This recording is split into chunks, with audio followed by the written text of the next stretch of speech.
Hello friend, इस video में हम टाइप्स ऑफ ट्रायंगल के बारे में डिस्कस कर रहे हैं। तो ट्रायंगल क्या होता है? एक तरह का पॉलीगन है जिसमें 3 साइड्स, 3 वर्टेक्स और 3 एंगल्स भी होते हैं, जिसमें तीनों एंगल का सम हमेशा 180 डिग्री होता है। साइड के बेसिस पे 3 तरह के ट्रायंगल होते हैं। पहला स्केलेन ट्रायंगल है, विषमबाहु त्रिभुज बोलते हैं, जिसमें तीनों साइड्स में से कोई भी इक्वल नहीं होता है। दूसरा आइसोसेलेस ट्रायंगल है, जिसमें एटलीस्ट 2 साइड्स और 2 एंगल इक्वल होते हैं। इसे हम सम द्विबाहु त्रिभुज भी कहते हैं। तीसरा इक्विलेटरल समबाहु त्रिभुज होता है, जिसमें तीनों साइड्स और तीनों एंगल्स सेम होते हैं, जिसमें प्रत्येक एंगल 60 डिग्री का होता है। एंगल के बेसिस पे भी 3 तरह के ट्रायंगल हैं। पहला एक्यूट एंगल ट्रायंगल है, जिसमें सारे एंगल्स 90 से लेस देन होंगे।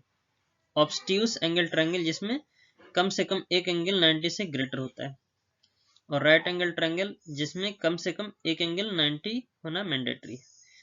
तो एंगल के बेसिस पे 3 तरह के ट्रायंगल हैं: एक्यूट न्यून कोण त्रिभुज, अधिक कोण त्रिभुज और समकोण त्रिभुज।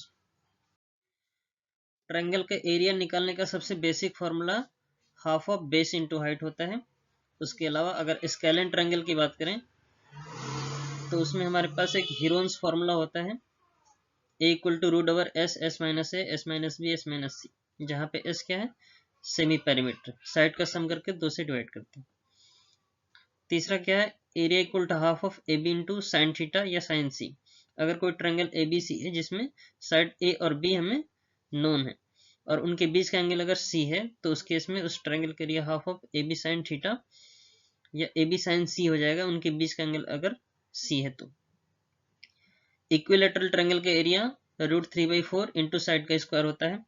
इस तरीके से अगर हमारे पास कोई ट्रायंगल है जिसमें तीनों वर्टिसेस के कोऑर्डिनेट्स दिए हैं, x1 y1 x2 y2 x3 y3, इस तरीके से, तो उस केस में हमारे पास एक डिटर्मिनेंट बनता है half of x1 y1 1, x2 y2 1, x3 y3 1। इस डिटर्मिनेंट को एक्सपेंड करेंगे तो यहाँ से भी ट्रायंगल का एरिया निकल जाएगा। वेक्टर मैथमेटिक्स में ट्रायंगल का एरिया निकालने का फॉर्मूला क्या होता है? Half of cross product of the given sides. Right angle triangle में 2 तरीके से एरिया निकलता है। एक तो बेस और हाइट का मल्टीप्लिकेशन करेंगे और उसका हाफ कर देंगे, तो यहाँ से भी एरिया निकल जाएगा। इसके अलावा स्केलेन ट्रायंगल का जो फॉर्मूला होता है, हीरोन्स फॉर्मूला, वहां से भी राइट एंगल के साथ साथ स्केलेन ट्रायंगल का भी एरिया निकलता है। उसके अलावा इक्विलेटरल ट्रायंगल में √3/4 इंटू साइड का स्क्वायर करते हैं। और भी बेसिक फॉर्मूले के थ्रू अगर हमें हाइट पता चल जाए तो किसी भी ट्रायंगल का एरिया हम निकाल सकते हैं। राइट एंगल, एक्यूट एंगल और ऑब्स्ट्यूस एंगल ट्रायंगल की कुछ कंडीशंस होती हैं। तो राइट एंगल के केस में क्या होता है? एटलीस्ट एक एंगल तो 90 होना ही चाहिए। उसके अलावा पाइथागोरस थ्योरम भी उसमें अप्लाई होनी चाहिए। मींस बेस और हाइपोटेन्यूज, बेस और परपेंडिकुलर, जो साइड्स बेस और परपेंडिकुलर साइड्स होती हैं राइट एंगल ट्रायंगल में, उनका स्क्वायर का सम ऑलवेज हाइपोटेन्यूज के स्क्वायर के इक्वल होता है। एक्यूट एंगल ट्रायंगल के केस में क्या होता है? 2 साइड्स का सम का स्क्वायर हमेशा तीसरी साइड से ग्रेटर होता है।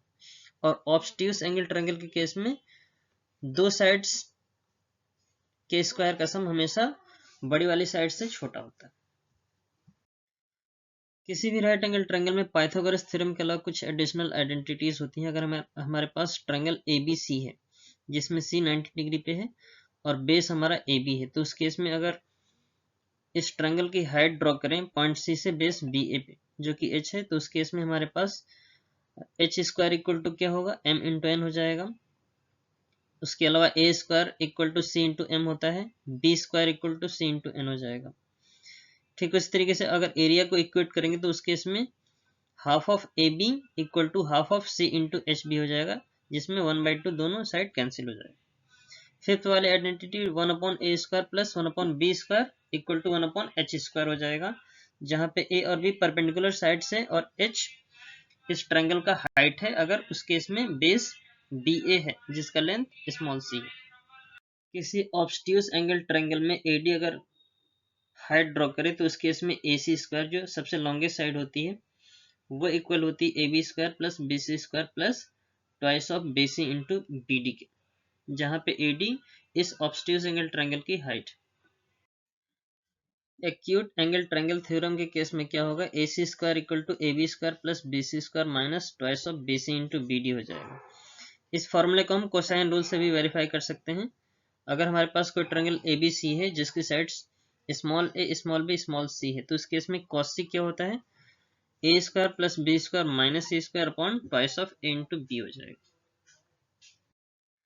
एंगल बाइसेक्टर थ्योरम एक मोस्ट इंपॉर्टेंट रिजल्ट है। अगर हमारे पास कोई ट्रायंगल पी क्यू आर है जिसमें पी एस एक लाइन एंगल पी को इक्वली बाइसेक्ट कर रही है, तो उस केस में साइड का रेशियो इक्वल हो जाता है। मीन्स ए और बी का वही रेशियो होगा जो क्यू आर का रेशियो होगा, जो कि एक्स और वाई में डिवाइड हो रहा है। एक्सटीरियर एंगल की दो मोस्ट इंपॉर्टेंट प्रॉपर्टीज होती हैं।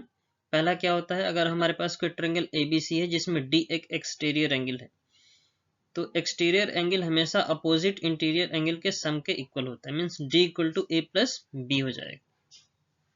इस तरीके से सारे एक्सटीरियर एंगल का सम हमेशा 360 डिग्री होता है।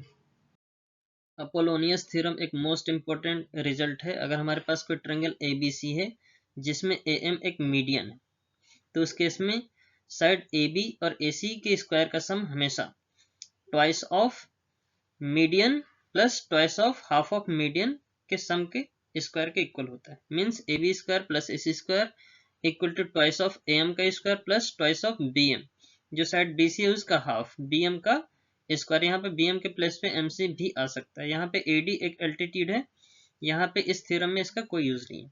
ये थ्योरम पैरेललोग्राम के लिए वैलिड है। अगर हमारे पास पैरेललोग्राम को दो ट्रायंगल में डिवाइड करेंगे तो वहां पे भी अपोलोनियस थ्योरम अप्लाई कर सकते हैं। जैसे ए सी डी में हम अप्लाई कर सकते हैं, A C square plus C D square equal to, अगर सेंटर में एक पॉइंट डालें एम, तो C M square equal to twice of C M square plus twice of A M square हो जाएगा। कोसाइन रूल एक मोस्ट इंपॉर्टेंट रिजल्ट है जो किसी भी ट्रायंगल के साइड को उसके एंगल से रिलेट कर देता है। अगर हमें cos angle A find out करना है तो हम B square plus C square minus A square upon twice of B C से फाइंड आउट कर सकते हैं। इस तरीके से कॉस भी निकाल सकते हैं, कॉस सी भी निकाल सकते हैं। साइन लॉ किसी भी ट्रायंगल के लिए वैलिड है। अगर हमारे पास कोई ट्रायंगल एबीसी है जिसकी side small A small B small C है, तो उस केस में sine A upon A sine B upon B sine C upon C equal to constant होता है। इसे हम साइन रूल कहते हैं। ये एंगल से रिलेटेड कुछ मोस्ट इंपॉर्टेंट रिजल्ट हैं। अगर हमारे पास दो पैरेलल लाइन है और उसके एक ट्रांसवर्सल कट कर रही है, तो वहां पे बहुत सारे एंगल्स बनते हैं। जैसे पहले केस में corresponding angle 1 equal to 2 equal होता है। अल्टरनेट एंगल जेड शेप का होता है, 1 इक्वल टू 2 यहाँ पे भी इक्वल होगा। अल्टरनेट एक्सटीरियर एंगल कुछ थर्ड वाले डायग्राम के तरह बनता है, 1 इक्वल टू 2 यहाँ पे भी सेम हो जाएगा। वर्टिकली अपोजिट एंगल होता है, एक्स एक्स टाइप का शेप बनता है, तो 1 इक्वल टू 2 यहाँ पे भी ये एंगल इक्वल होते हैं। कोई इंटीरियर एंगल होता है उसके अलावा, जैसे 3 इक्वल टू 4 है। Same side exterior angle 3 equal to 4 same होगा। और ठीक उसी तरीके से लीनियर पेयर के केस में 3 + 4 इक्वल टू 180 हो जाएगा। So this is all about in this video. Thanks for watching. Thank you so much.